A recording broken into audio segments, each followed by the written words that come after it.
atari rwa rundi rw'ababyeyi n'abana rw'inshuti rw'abavandimwe ahubwo rwa rukundo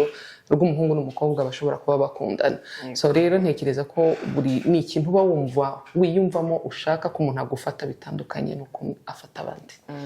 Kaza no gura cyane cyane twabivuze n'ubuzima bwo mu mutwe, ubuzima bwo mu mutwe hazamo amarangamutima, kuko gukundwa biraryoha, cyane cyane nk'abakobwa sizi niba ari tutwigere cyangwa nabo twabuze b'umuhungu ko urukundo se rushobora kuza ari rwonyine nk'uko tuvuze ibyo byiyumviro byiza uko kunumva umuntu yakwitaho, ariko ruza rwonyine ni standalone cyangwa hari ibindi bintu biruherekeza ku buryo nk'ubu nkanjye kabemo iyo umuntu ankunda kuma nk'agakado yabona wumve ngo neza hari ibindi bintu biruherekeza cyangwa bituma nyine ruba rwa rukundo rwa nyarwo. Birahari ni byinshi biruherekeza, kandi nanone natubwire bitanahari uwo mukopa cyangwa kopine nako turi kuvuga ubwo abakopa umukopa wanjye atabimaye nta kibazo twakomeza tugakundana, bigira effect runaka. Mu mutandukana yakomeza kukuvugisha kugira ngo hari icyizere kandi uba yaramuvinze. So rero ubwo ikintu kiriho nuko nimba mutandukanye yego ntabwo muri abanzi ariko nta nubwo muri abakunzi. Buri wese ahundi distance cyari cyabahuje n'urukundo. Nyakunda kubwira abantu ngo iyo ukuntu nakubona Melissa nkagukunda yo Melissa nakana keza twibera inshuti bisanzwe bitandukanye n'umuntu ngiye guha amarangamutima yanjye, you know. So nuko ngo rero iyo dutandukanye icyari cyaranzanye kuri wowe nashakaga n'urukundo rurambye, nimba ntarubonye ngiye nkomeza inzira yanjye nkazashaka urundi rukundo. So rero ni nayo mpamvu mvuga ngo ngiwe akenshi nyakunda kubivuga abantu bakagira ngo n'ubwana bubi, ariko mvuga ko tuba tutari abakunzi.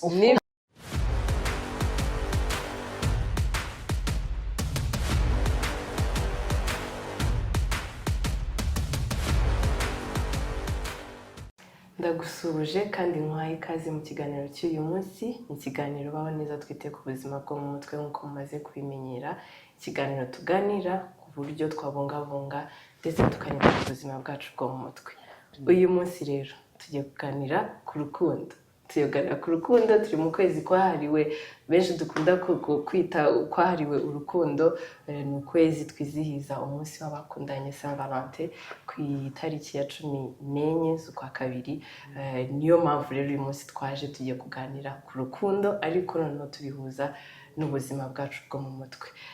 Mu buryo rero turi buganire kuri izo ngingo zombi. Turi kumwe n'abatumirwa uyu munsi, abakobwa beza n'abamama beza. Tugiye kuganira mpereye ibumoso bwanjye turi kumwe na Aissa Kiza. Aissa Kiza tukwaye ikaze. Urakoze cyane. Aissa Kiza akaba ari umunyamakuru kuri Royal FM, ariko akaba anakora ikiganiro Ishya, akaba akunda cyane kuvuga ku rukundo ikanaturyohera. Uyu munsi rero tugiye kuganira kuri urwo rukundo akunda kuvuga. Tukwaye ikaze. Urakoze cyane. Turi kumwe kandi iburyo bwanjye na Ndebunyurwe Christa. Christa nawe akaba ari umumama w'umujene marié. Nawe ngira ngo urwo rukundo ruracyari fresh. Tukwaye ikaze. Murakoze cyane. Twihuse rero dutangira, nanjye muri kumwe ni Keza Melissa nk'uko mumaze kubimenyera. Twihuse rero kugira utangire ikiganiro cyacu. Buri muntu hari ukuntu aba yumva urukundo arudefinise.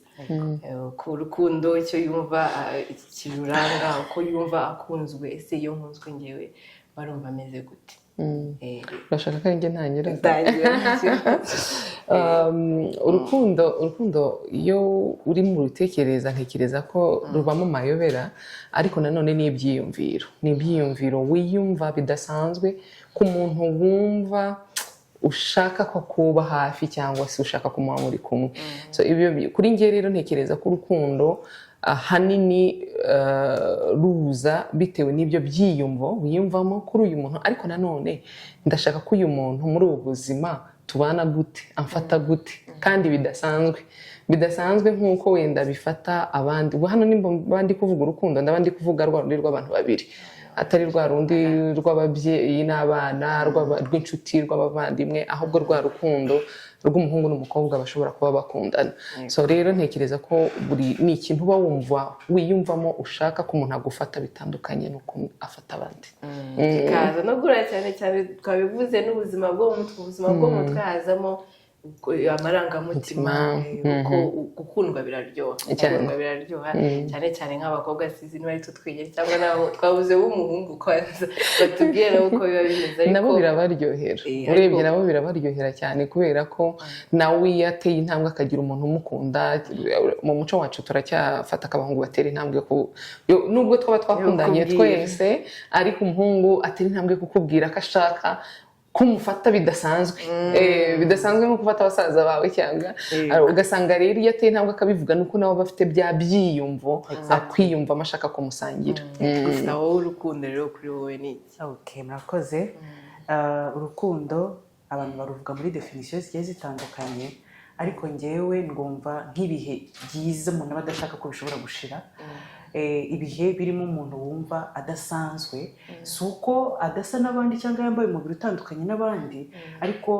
ya magambo akubwira bya bikorwa kwereka wa mwanya mumarana kwa kugutega amatwi nibyo byiyumviro wumva udashaka ko bishira uwo wumva ari ibyaramba niyo hagize akantu k'akabazo kazamo wumva bibabaje nyine. Urukundo rero ni ikintu cyiza noneho rero twarugereranya cyangwa se twasa nk'abaruvuga kuri iyo side y'ikibazo cya mental health narwo iyo rubaye rwiza ruba nka rya jambo ryiza Bibiliya ivuga ko ari mugenzi w'Imana. Iyo rubaye rwiza ruromora rwongera kuguhereza icyizere cy'ubuzima rwongera kukwereka inzira y'ubuzima. Iyo rubaye rubi nabwo rugira uburyo rufatwamo ariho hahandi nyine biteza n'ibibazo n'ibikomere ku mutima ariko iyo rubaye rwiza ruromora rugira ingaruka nziza ku muntu uwo ari we wese ava akagera. Urukundo se rushobora kuza ari rwonyine nk'uko turuvuze ibyo byiyumviro byiza uko kunumva umuntu yakwitaho ariko ruza rwonyine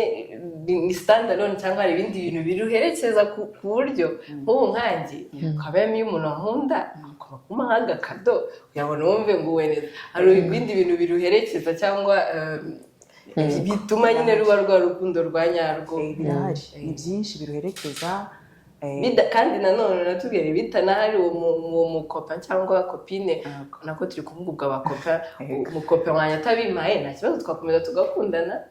bigira effect runaka. Bimwe mu biruherekeza hari umwanya hari ayo magambo meza yomora akomeretsa. Iyo rero bitabaye hari gift birumvikana ukunda umuntu umuha impano mu buryo bwo kumappreciate nyine kumwereka ko afite itandukaniro hagati y'undi. Ibyo byose iyo bitabonetse rero biteza ikibazo urumva habaho kwibaza ngo ese mu by'ukuri uyu muntu turi kumwe koko arankunda nyine utangira kubikweshoningaho utangira nyine kubyibazaho. Iyo bitabaye nyine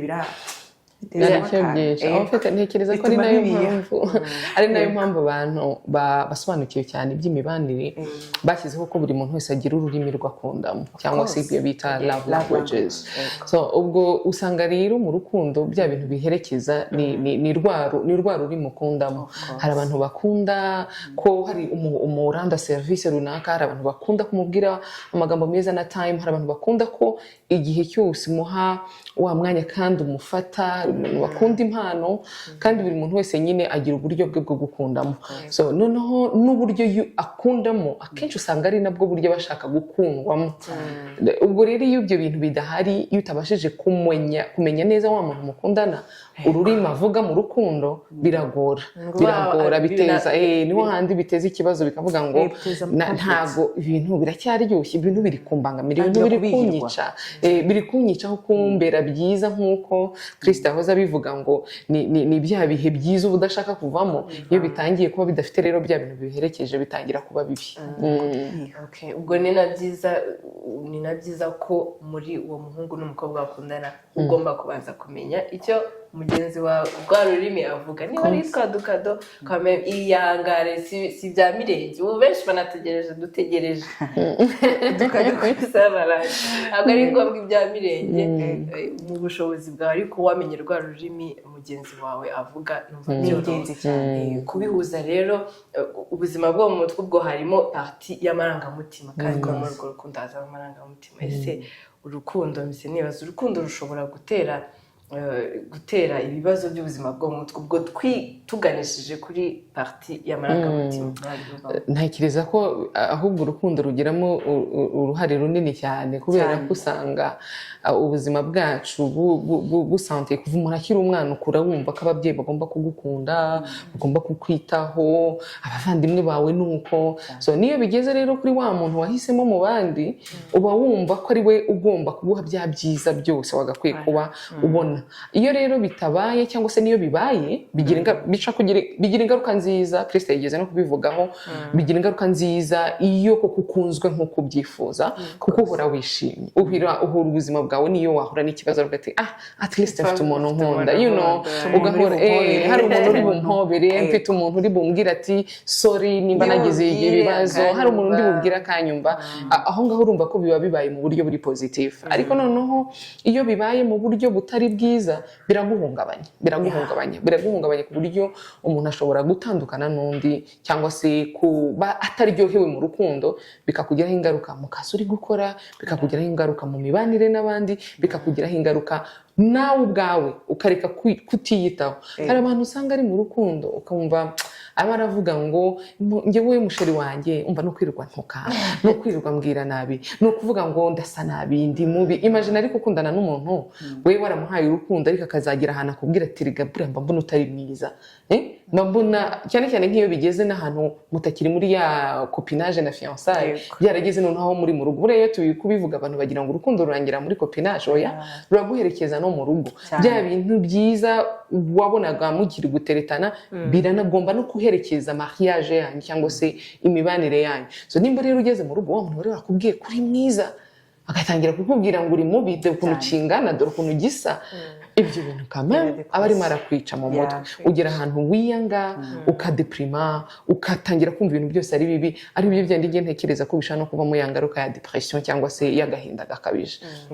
Nanjye reka ngira icyo nongeraho byanga bikunda iyo ukundana n'umuntu ubwo wenda twe turi married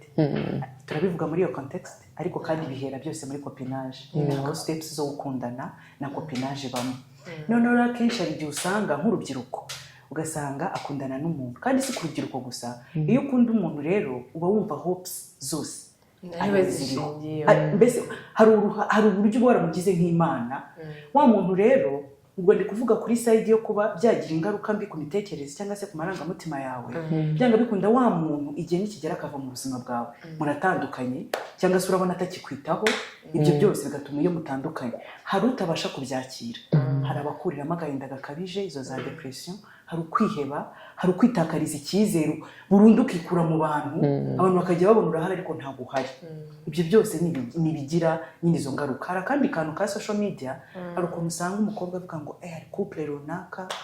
ba musore n'uriya mukobwa ukuntu bakundana mbona ari abantu mbona numva nifuza ko couple yanjye bamuhaye imodoka muri ubu buzima kuki atari njyewe. Urumva ako kantu rero ni ukuvuga ngo iyo social media handi noneho ibereye mbi iri kukwereka ibintu nawe ugatangira gutekereza ko ariko bigomba kumera mu rugo rwawe cyangwa se mu rukundo rwawe. Iyo bya bintu bitabaye rero kuko nta rugo rusa n'urundi nta n'urukundo rusa n'urundi. Bya bintu iyo bitabaye niho handi usanga umuntu noneho abihirwa akagira depression ibintu nyine bikangirika. Ubwo twari tuvuze kuri iyo ntuzi uvuze ko urukundo rushobora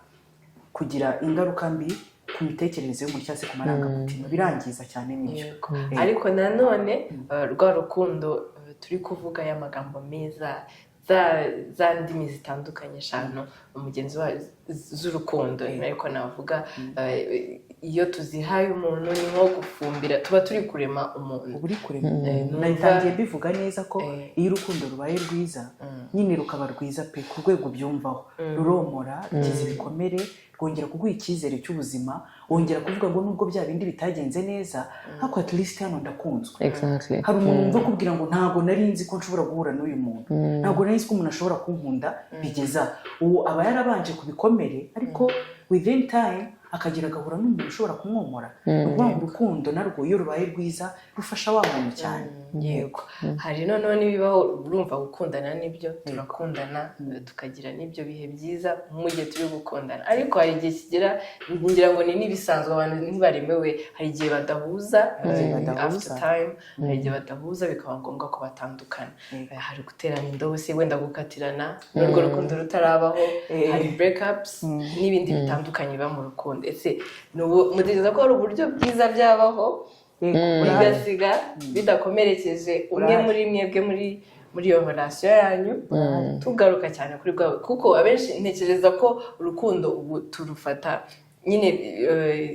kwereka uwo mugenzi wanjye namusohokanye se namugurira agakado keza n'ikindi, ariko ntekereza ko ari agaparti ka mental health tutajya twibandaho mu rukundo. Ni gute rero izo breakups tugira, izo ndobo abatipe baterwa, hari n'abakobwa bazibatera, ni ubuhe buryo rero bwiza mutekereza? Ubwo turavuga ko tubitekereza personal experience, uko dutekereza byazajya bikorwa. Kubivuga gutya ntabwo tubivuga nk'aba expert, nkanjye ntabwo bivuga nk'umu expert, ariko ndabivuga nk'uburyo mbona byagakwiye kugenda, by'umwihariko kugira ngo bibashe umuntu abashe gusigasira n'ubuzima bwo mu mutwe. Icya mbere ntekereza ko personally ko umuntu tuvanyeho undi muntu ushobora kuza kukubabaza muri rwa rukundo, yandoba guteye kwa gukatirana cyangwa se kwa kurangiza urukundo runaka, na mariage baho buriya iyo mariage iri kurangira hari ubu bishaka hari n'ubu utabishaka. So rero iyo breakup ijemo, ntekereza ko mbere na mbere wowe ubwawe ntekereza ko uba ugomba kuba warabanje kwikoraho umukoro, sibyo? Ukamenya ko ibintu buriya urukundo twagakwiye kurujyamo tuzi ko ari ibintu nubwo nifuza ko biramba ariko bishaka no kurangira. Yakunda kubwira abantu ngo break up ntago ni Z option mu gihe uri mu rukundo, ariko nanone ni option nyine at the end of the day. Noneho ni nka divorce is not an option. Iyo uri kuvuga ngo ngiye gushaka, ntabwo uvuga ngo I'm just getting married because I want to divorce. You know, uravuga ati ngiye gushaka kubera ko nshaka umuryango, ariko nanone hakabaho yuko iyo bya bintu bidakunze hagati y'abantu babiri, hari ya option nita Z igihe cyose nyine ni ya nyuma. Hari izindi option mwabanjije, ariko ugomba kwibuka ko iyo option nayo ihari. Abantu benshi rero tukunda kwibagirwa yuko iyo option ya Z ihari, sibyo? Nugasanga umuntu nimba gukatuka tumwisirarangiye ubuzima burarangiye mukuvuye umuntu anyanze, nta undi muntu uzongera kunkunda, ndi na mubi, ni umugome, ni umwana mubi. Mbere na mbere twebwe ubwacu twagakwiye kubanza kwikoraho umukoro, ukamenya ko nimba winjiye mu urukundo ni rwiza ruraryoha, ariko rushobora no kurangira. Icyo ni igihe wowe ugomba kwiprepara mu mutwe, ukamenya ko ugomba gukora no gutanga ibigombwa mu rukundo, ariko mu gihe udahawe ibyo wifuza ntabwo wagakwiye kuba uri hahandi, sibyo? Aha rero niho ntekereza ko mbere na mbere ngiye ku bwanjye numva ko twebwe uwo muntu ugomba guhabwa urukundo ari ugomba kwibanza kwikoraho umukoro mbere y'uko ureba ku wundi. Noneho wa wundi nawe utanga urukundo, nimba koko nawe ubona ko ibintu bidakunze, ntabwo ari ngombwa ngo ubwire umuntu kuri telefone ngo uzi n'ibindi ibintu birarangiye, ntabwo uzi ahantu hari, ashobora kuba ahagaze mu muhanda akazunguruka akikubita hasi. Niho handi amarangamutima ari kimwe mu bintu bya mbere tuba tugomba gusigasira, kuko akora ku bice byacu bya brain. Ashobora guhagarika, hari umuntu ushobora kugira ikibazo umutima ugahagarara, akaba impumyi, akagira utakikubita hasi, imodoka ikamugonga. So rero ntekereza ko wagakwiye gufata time ukareba wa muntu, ukareba igihe cyiza cyo kubimubwirira, ukamwereka ko bya bintu murimo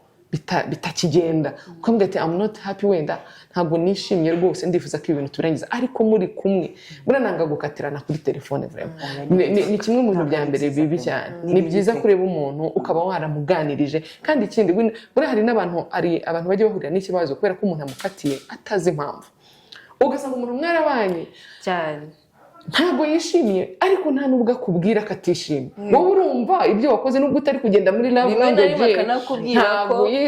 wajya ubaza baby are you okay, akavuga ngo yeah I'm okay, ariko mu by'ukuri atari okay. Noneho wende akabyuka ebana akabaragiza ute, akwandikiye aka message kagukatira ukitubaza nihe nakoze nabi ni igiki nakoze ko numva ibyo nashoboraga gutanga muri urukundo nabitanze ibyo bitumura wa muntu agira ikibazo ku mutwe ntegereza ko wagakwiye gukatira n'umuntu warabanje no kumubwira no kumuteguza kandi ati ibi ntabwo bigenda neza ibi bintu tubikore hiki ko nifuza gukundwa gutya nka mbona atari kunkunda ibintu tubitware gute ukaba wabimubwira nawe burya iyo hageze igihe cyo kumubwira ko birangije ababizi abazeho ikibazo kiraravuga ati you know what biriya bintu aragerageje kubikora byaranze reka byibura uyu muntu mureke wamugane ariko gukatira umuntu atazi ikintu umupfuye ni kimwe mu bintu bya mbere bikomeye cyane. I totally agree with you kuko ntekereza ko break up nk'uko nyine benshi bazi ko nyine ntabwo ari inka yaciye amabere cyangwa se byacitse ariko ntekereza ko iyo preparation igomba kubaho guprepara uwo muparteneri wawe ukanabimubwira nibwo tukazazamo benshi tuwenda ama cases we never know ama cases y'izo depression abantu bagirira mu rukundo wenda yagabanuka ariko ikindi nge nshimangira ntabwo nibaza ko kameme abantu bakundanye bagiranye ibyo bihe byiza bahita baba banzi ntabwo tuba tuzi ikintu bapfuye aho ngaho ariko nk'abantu ba breaking up kubera impamvu nyine ubwo bumvikanyeho ntabwo bagomba kuba reka Krista bivuga kunganiramo gato ku byo Aisha avuze nyine gutandukana bibaho uko biri kose ibintu bifite itangiriro byanga bikunda bijya bigira n'iherezo byaba ryiza ryaba ribi ariko nanjye ndakunganira ku kantu gato mu by'ukuri nanjye sinemeranye no kwandika message saa sita y'ijoro ndakumenyesha ko byari twari dufite byari byiza cyangwa byari bibi birarangiye it's good ko mufata umwanya ikindi umusobanurire kandi muri uko kumusobanurira wirinde kumushinja ntabwo turi hano gushinjanya sibyo muganiro of course nkuko mwigeze gufata igihe mukemeranya gukundana ni byiza ko niba mwiyemeje ko binahagarara mwicare muvuge muti twarakundanye we had good times twagize ibi twanyuze muri ibi ako this time turabona bitari kugenda uko tubishaka it's better ko tubihagarika ikindi ntemeranya hari igihe umuntu atandukana n'undi ubwo ndavuga kuri side ya marriage noneho ugatangira kumuhereza hopes reka tube tubiretse ariko nta wamenya we never know maybe umwaka utaha twazabisubiramo cyangwa se mu kwezi nyine wimuhereza izo hopes mutandukane ariko kandi reka no kumuhereza izo hopes ko hari igihe nyine bimwangiza araho yizeye ngo muratandukanye muzongera musubirane guteze muzongera mugasubirana iyo mutandukanye umwe afata inzira ye n'undi agafata inzira ye ugasanga nabyo rero biteza ikibazo ni byiza ko utamuhereza izo hopes ikindi musobanurire kandi ntumushinje wirinde kugarura ibyo mwatambutsemo mutangire umubwire ngo itariki n'iyi byagenze gutya na gutya icyabazanye no gutandukana nyine mubwire ko bitagishobotse ariko si ngombwa kujya gushinjanya hari igihe usanga n'undi yari umuntu utuwe yifitiye amarangamutima yakomeretse none ubu umuhuhuye ubu murangije hari ukuba mutandukanye hari no kuba none utangiye kumublaminga cyane musobanurire icyo gihe umusobanuriye bituma hatabaho kwibaza ngo ese muri kuri urukundo ko rwari rwiza ese nijye wabigizemo uruhare ese ubu twapfuye iki nyine musobanurire mu biganireho n'umuhereza izo hopes hasigaye bitandukanye bijya bibaho ko mushobora gutandukana umwe agafata inzira ye n'undi agafata inzira ye nk'uko wari ubivuze ntabwo ari na ngombwa ko muba banzi birashoboka ko mwagira biterwa n'icyabaye ariko icyaba cyabaye cyose twashyigikira ko mutaba banzi ntabwo muba banzi ariko nta nubwo muba muri abakunzi ntabwo muri abakunzi ntabwo wabona hariya ngo umwifurize ikibi umwifurize iki ariko nta nubwo bivuga ko mukomeza kuvugana kugira ute hakazamo ni nako kakandi kica umuntu mutandukana yakomeza kukuvugisha kugira ngo hari icyizere kandi uba yaramuvinze so rero ubwo ikintu kiriho nuko nimba mutandukanye yego ntabwo muri abanzi ariko nta nubwo muri abakunzi buri wese aho undi distance cyari cyabahuje n'urukundo nyakunda kubwira abantu ngo iyo ukuntu nakubona Melissa nkagukunda iyo Melissa nakana keza twibera inshuti bisanzwe bitandukanye n'umuntu ngiye guha amarangamutima yanjye you know so nuko ngo rero iyo dutandukanye icyari cyaranzanye kuri wowe nashakaga n'urukundo rurambye nimba ntarubonye ngiye nkomeza inzira yanjye nkazashaka urundi rukundo so rero ni nayo mpamvu mvuga ngo ngewe akenshi nyakunda kubivugana bakagira ngo n'ubwana bubi ariko mvuga ko tuba tutari abakunzi ntabwo nkwanga nidugura mu nzira nzagusuhuza ariko ukumva ko nugira ikibazo ari nge muntu wa mbere uzahamagara ntabwo imyungu twari dufitanye ntabwo zikirimo urumva nimba ufite ibyishimo bya mbere ari nge ugomba guhamagara oya wagakwiye kuba ufite undi muntu maybe waramuvinze cyangwa se wari ufite ubundi buryo bwawe kubera ko ibyo nibyo byandi bitangira kuza umuntu yambwiye shasheri ndababaye ibi n'ibi kandi twaratandukanye nkatangira kubonesha birashoboka rero ko byanze bikunze yari kwitekerezaho wabona nyamara akinkunda ugasanga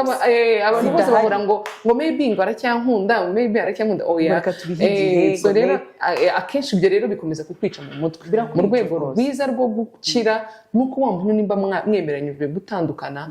komeza urugendo kubera ko buriya hari isi tuwe wa mugani na billions zigera muri 7 hari abandi bantu ugomba kumitinga imbere ushaka gusanga wa wundi witwa soulmate wawe ari mu birometero 10 uvuye aho uri. Hari n'ikindi kintu kiba cyane cyane ubwiye abantu ba breaking up hazamo nyine kwa kuntu ko niyo ari ihangana simbizi binakomeretsa cyane abantu surtout ubu ngubu turi muri monde iri avance batangira gusebanya ku ma social media ariko cyane ku ma social media numva byangiza abantu cyane rero numva ko niba breaking up n'umuntu umugomba ya respect umugomba ya respect niba mutararumvikanye n'ibyo muri kagende ntabwo umwanzi wawe ariko numva ko niyo respect ikiri nkunganire gato kuri icyo kintu tujya tubibona ku mugore n'umugabo bibaye ngombwa muratandukanye mu gihe muri divorce. Of course kuba uri umugore n'umugabo hari ikintu kinini cyihishe inyuma utabasha gusobanura. Ukibaza ni gute umugore ukwiye kujya gusebya umugabo wa mugabo uri gusebya Imana yabahaye umugisha w'abana abana bakomoka nta kintu na kimwe kigomba gutuma abo bana bakwiye kuba victim. Ubwo nari munganiye kuri icyo kintu hari respect umugomba nka boyfriend wawe nka girlfriend wawe cyangwa se nk'umugore wawe cyangwa umugabo wawe gutandukana bibayeho ariko kandi mwarabyaye mufite abana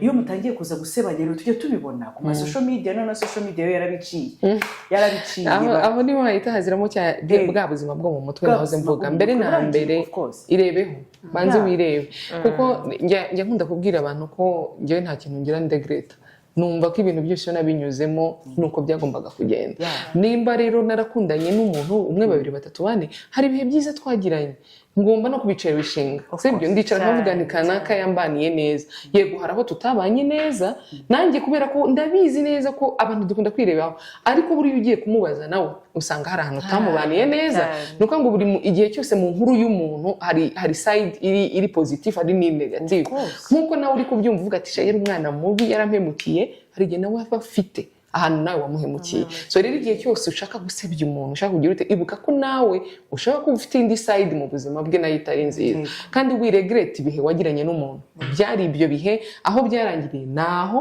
ahubwo noneho byubahe ukomeze urundi rugendo so ntekereza ko rero monde turimo abantu benshi ntibanasobanukirwa na social media bazi ko nyine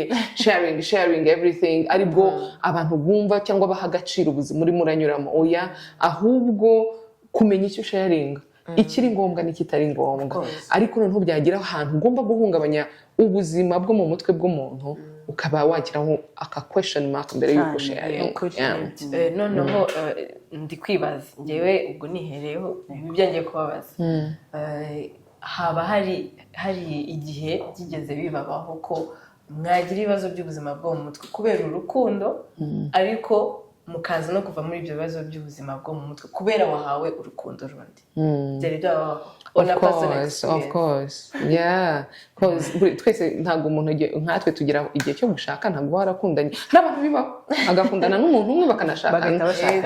ariko hari igihe usanga haranyuzemo abandi bantu so bivuga ngo rero hari igihe ubabara hari igihe uba warababaye sometimes hari n'igihe tuba ubukiri mu myaka yo hasi utarasobanukirwa n'ubuzima bwo mu mutwe urumva hari ahantu bikaguhungabanya ariko wenda wagira imana ukabivamo ukabona ubufasha yaba ari ubw'abaganga yaba ari ubw'umuryango yaba ari ubw'inshuti zawe wabivamo ugakira ukomora ibikomere ukaza kuza gukundana uranaje no gusanga ari nayo mpamvu ubasha kugira indi step ko noneho ukagira aho wongera gutanga umutima wawe ugakundana n'umuntu no mukagira n'ahantu mupanga na mariage nuko hari ikintu kiba cyarahilinze mu buzima bwawe se rero ntekereza ko abantu benshi usanga ugera no kuri wa muntu wawe ariko maybe wala kissing so many frogs anyway ubwo icyo kibazo nyibajije mu by'ukuri kugira ngo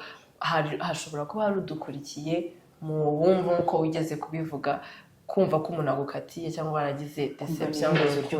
ni iherezo ry'ubuzima no kumva ko birashoboka ko wakongera gukunda birashoboka ko wakongera gukundwa ariko wabanje ahita bigarutse wabanje kurangiza guhiringa gukira gukira rwa rugendo ukaruvamo ariko gushoboka ko birashoboka n'ubundi kuko hari nka steps nyinshi zishobora gufasha umuntu kuva muri iyo situation ariko step ya mbere you have to move on nyine byarangiye byakiriye ni urugendo rimwe na rimwe ari n'ukuramo ibikomere nk'ubu dufite abantu akubwira ngo nkurikije abantu twakundanye ukuntu byagiye bigenda nta cyizere cy'uko n'urugo rwiza ruhari ugasanga umuntu arakubwira ngo ngewe nzashaka umuntu mwibyarira umwana ko nkunda abana of course mwibyarira umwana ndere uwo mwana barahari ariko kandi uwo mwana mutekerezeho nawe umwana akwiye kuba ari hagati ya papa na mama ibindi byaza bimugwiririye ariko ubundi mu by'ukuri akwiye kuba ari hagati ya papa na mama iyo utekereje gutyo rero urubyiruko rubyumva uba wikunze ugendeye kuri bya marangamutima yawe yangiritse ndetse udafite n'icyizere cy'uko ari uwayomora ariko kandi urikunze kurushaho ariko kandi tubaye icyizere cy'uko birashoboka ushobora gusanga yabivuze neza ushobora gusanga uwawe ari mu birometero ariko arahari hari abantu bagiye agakira rwose agasanga yagize ibikomere mu buryo bumwe cyangwa ubundi ariko byibura yagira urushako ruzima wa muntu agakira rwa rukundo nyine ruraje rubaye igisubizo ruragukijije burundu tutirengagije ko iyo rubaye rubi noneho rero noneho ruraguhuhura burundu birakoze cyane numva conclusively yuko navuga urukundo rucontributinga cyane ku buzima bwiza bwo mu mutwe cyane twabyemera twabyumvise mwabidusangije kwita ku marangamutima ya mugenzi wacu kumenya rurimi mu gihe partenaire wacu avuga tukamwitaho muri ubwo buryo ubwo rero tugana ku musozi twakomeje kubigarukaho ko ku kwezi ari uko hari urukundo tuzanizihiza Saint Valentin mu minsi ni iki rero tugiye kubwira abantu hari ukuntu nyine abajene tuba dutegereje agakato ko yarashobora ko kataboneka cyangwa n'ukundi kuntu twabonye uburyo bwinshi ku expressinga cyangwa kwereka mugenzi wawe ko umukunda uburyo bugiye butandukanye iki twababwira abajene cyane nibo bigoye cyangwa ariko n'abari mabi en fait kunda mugenzi wawe uburyo yifuza gukundwa icyo ngewe nicyo nabwira umuntu akenshi dukunda ugasanga uricaye kuri Saint Valentin urimo uramwohereza amakado kandi ntabwo ari urwo rukundo rwe maybe yashakaga ahubwo ko umuha time mukaza kuza kuba mwicaranye ahantu mugasangira so buriya dukora amakosa kenshi yo gukunda abantu uburyo badashaka gukundwamo ahubwo we menya mugenzi wawe uburyo ashaka gukundwamo no kuri Saint Valentin uzakora uburyo akunda gukundwamo kandi bizamuryohera cyane merci beaucoup ako kana buze ni keza ka love language ni keza ngewe nagakozeho n'ubushakashatsi mu bitekerezo byawe cyangwa se muki tudutuntu nagiye nkandika ariko kandi kuko nagashishikarizaga abantu cyane ko turi mu kwezi kwa kabiri twegereje Saint Valentin abantu benshi bafata ko ari umunsi wo gukundana noneho ngewe rero ubutumwa natanga ndifuza ko Saint Valentin itaba iyo gutanga gift gusa cyangwa indabo ahubwo nyine musubira inyuma mwibaze mutese mu rukundo rwacu hari love language dukwiye kwiga ariko kandi se twakongera iki niye twakwenyegeza ese nihe twagize intege evaluation mbese ibe nko kwikorera evaluation yego nizo gift ni nziza rigabura nta muntu udakunda gukundwa nta muntu udakunda impano nta muntu udakunda ibyiza ariko kandi ibyo byiza mu bifatanye natwe kububatse kiba ari igihe cyiza cyo kwibaza ngo ese aho tuvuye bimeze bite nihe twakongera imbaraga ese niki twakongera kwiga nyine bibe nko gukora evaluation hagati yanyu communication se yagenze nabi twakongera dute umwanya wo gusenga kuba wugira cyane ko nawe ari mwiza tuzabivugaho bura tuzagenda dukora tuganiro ego kandi rwose Saint Valentin nziza turabashyigikiye of course ukundana ni byiza umuntu wese akwiye umuntu umukunda bwose mukundane muhoberane byiza